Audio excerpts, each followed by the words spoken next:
Hey guys, Geek Alchemy here. Today, cutting wizard soap.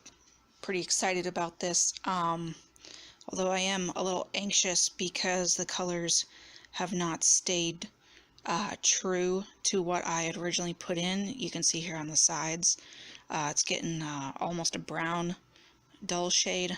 So I looked up my fragrance, and apparently there was a small amount of vanillin in it, and that has, or at least it looks like it's discoloring my soap, and I'll know for next time to put in a vanilla stabilizer, because it did work out pretty well with my s'mores soap, keeping the colors true. Here we go. Oh, that's kind of neat. You see that kind of swirl in there?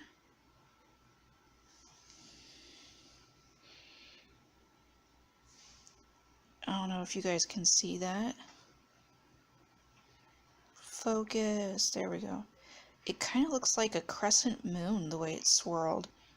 I could not have done that if I tried. This is a cool sample. Alright, let's see what the rest of this looks like.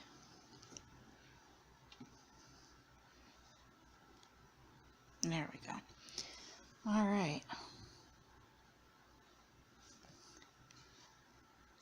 And again.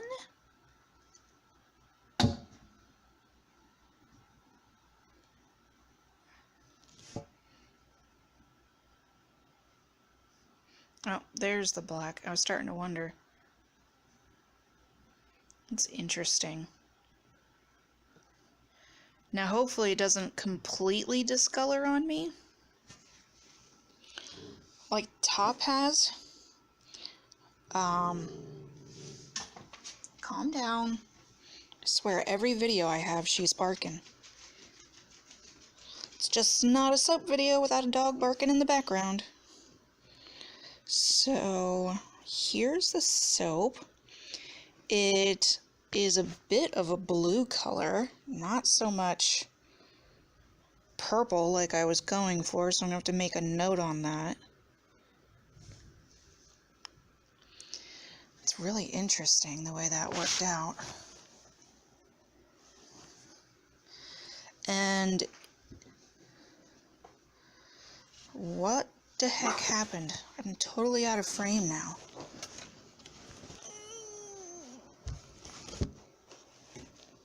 There we go. Interesting. Let's hope it doesn't shift on me again.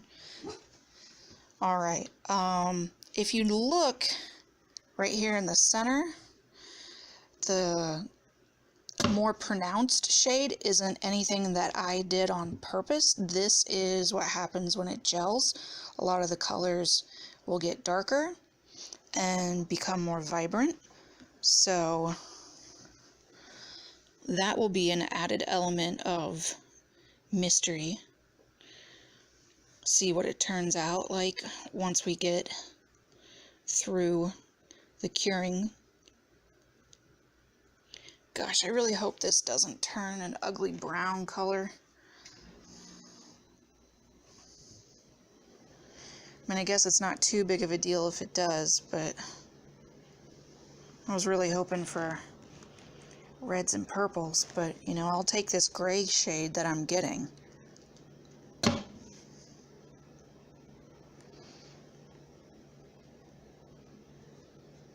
What is that? I wonder if that's the fragrance. I did not plan on doing this, but I just have to let y'all know that I am really digging this soap cutter. I may not have been able to get a Buds wood cutter, but you know, this Workshop Heritage that I got my soap cutter off of, it's a wonderful product so far, and I know I haven't used it even for a year yet, but I'm really liking how it cuts.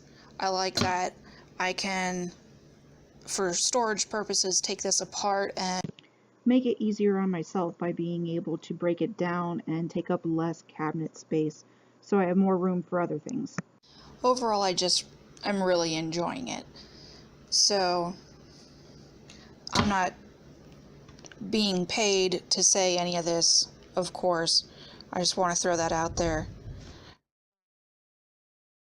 Yeah, I just wanted to give a shout out to somebody else who's making quality products. So you can either check them out on Etsy or on Amazon. It's called Workshop Heritage.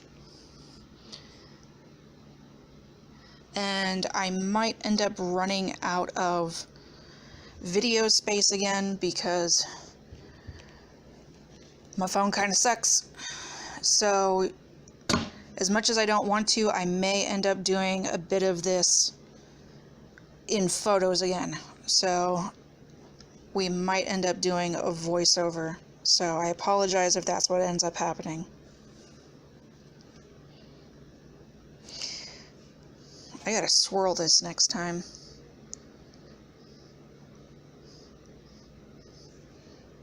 But, you know, like super quick because this got hard on me faster than I expected. Oh, by the way, I realized what the wet spots were in my soap. I didn't mix up my activated charcoal very well.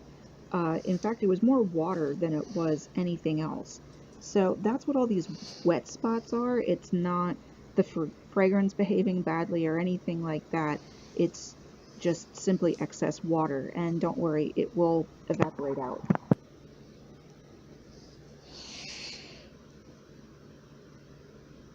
This is really cool. Even if it didn't turn out exactly the way I wanted it, I really like it.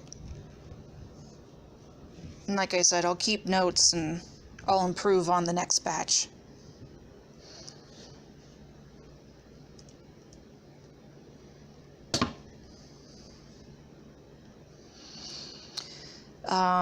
So far, it is looking like September 1st is the release, so that hasn't changed.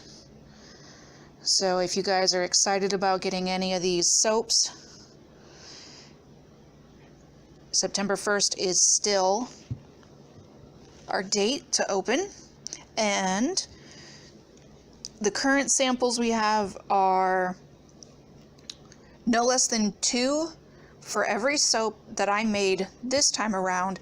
Plus I have samples still left over from my last release and they're still going strong. That is coffee and pineapple are those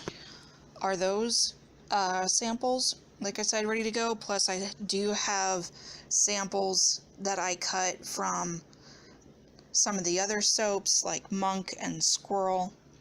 So who knows, maybe I'll even, if there's enough, I may even grab myself a box or two and create just a sampler set. That's all going to depend on what I have in stock and what I feel I can make available to everybody. In case I haven't said so already, this release I am not going to be able to do as many soaps. I really like that swirl. Can you see that? It's very wispy. Like I said, this release I'm not going to be able to do a whole lot of soaps that I wanted to do. Let's make this guy, since it's not even big enough for one anyway. We're going to make this into a lot of small ones. I wanted to do at least 3 more soaps. And I ran out of mango butter. My main, or not my main, but a very key ingredient in all my recipes. In fact, I really like it. It really helps harden up the soap. It helps give it a creamy feel. But unfortunately, I'm gonna have to do a lot of rearranging in the budget if I am going to be able to buy it, because the shipping, it's not just the cost of the product. The shipping is about half or more of what the product itself costs. So that really kind of you know, sticks it right in the old wallet. I'm gonna have to see, and I just can't promise anything at this time. I really wish I could, because I have so many ideas I want to do. I want to do so many things, but yeah, you know, finances are not unlimited, so until I get a decent amount of sales going on, I just can't do what I want. But don't worry, y'all. No matter what, I will have my next set up by November, even if I can't get my October Halloweeny stuff that I want. I love y'all. Stay geeky. Bye.